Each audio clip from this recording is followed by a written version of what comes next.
Today's learning is sponsored by Nechama Cox for Refuah Shlema for Mordechai Velvel and Esther Fega. To sponsor a day of learning, send me an email. We're on Shabbat Perek Aleph, Mishnah Yud Aleph. Last Mishnah, the 11th Mishnah, the first chapter of Masechet Shabbat. Okay, so until now, the last Mishnah we learned that you were not allowed to be tzolin, you couldn't roast meat. You couldn't put meat on an open fire right before Shabbat unless it was roasted a sufficient amount. We said, Kima'achal ben Drusai was a third roasted, or a half according to the Rambam, but before Miba'od Yom, before it became night. Why?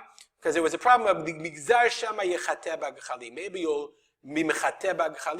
you will stoke the coals, and if you stoke the coals, that's an Isur D'Oraita. So Chazal said you couldn't put food on an open fire unless it's sufficiently cooked. This Mishnah, Mishnah Yud Aleph, discusses exceptions to that rule. Says the Mishnah, let's say you have a Korban Pesach, and it's a Korban, and it's erev Pesach. The erev Pesach, when you slaughter the Korban Pesach, is also happens to be erev Shabbat. So it's going to be Pesach night is Friday night. So you're roasting meat. When do? You take the goat that you slaughtered and you put it into the oven. And normally Pesach night is not a problem because you can cook. But here it's erev Shabbat. So what are you going to do since it's erev Shabbat? Don't we have a problem of leaving meat that's not sufficiently cooked on an open fire? So Mishnah says lishalesh meshashalim means to lower down. So some interpretations interpret that the ovens they had were cone in shape. Now, it's interestingly enough, I think I looked for in the Machon HaMikdash, they don't have this view because it looks like they're not mishalesh. So it would seem that according to the Mishnah, they were lowering it from the chimney in the top, and it was totally closed. Why? Because they wanted it to maximize the heat. I looked for it. This is actually relevant to the last Mishnah. Remember, we talked about it in the last Mishnah. I just have to show you.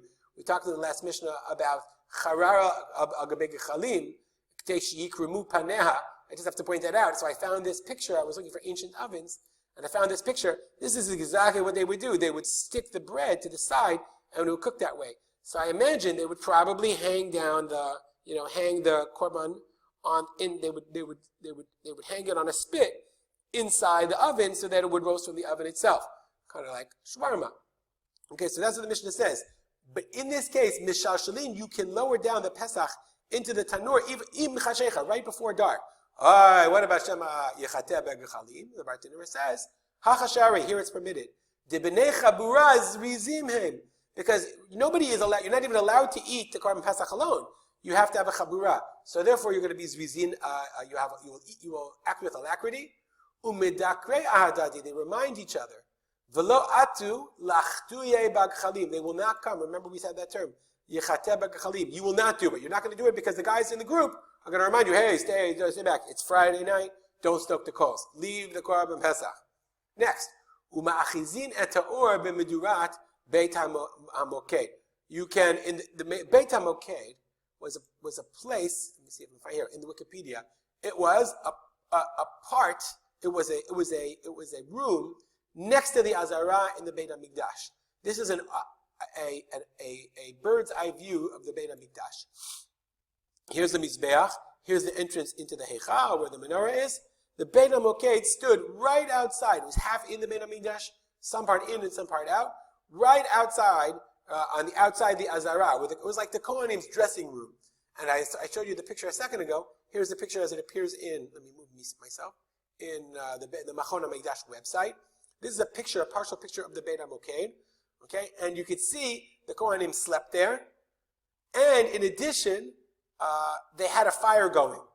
So the question is, how much of the fire has to be going in the Beit HaMoked before Shabbat? Okay, so the Mishnah says, you just have to get it started. You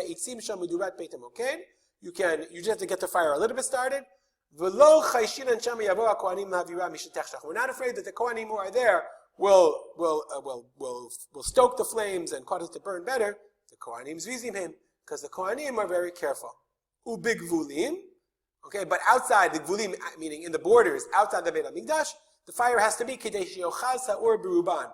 The fire has to already get caught, take on most of the fuel, and this makes sense because remember, like when you lit the fire as late as you could right before Shabbat, because you wanted to come home Friday night and not have a freezing house. So therefore you lit the fire, and however long it lasted, and then you went to sleep.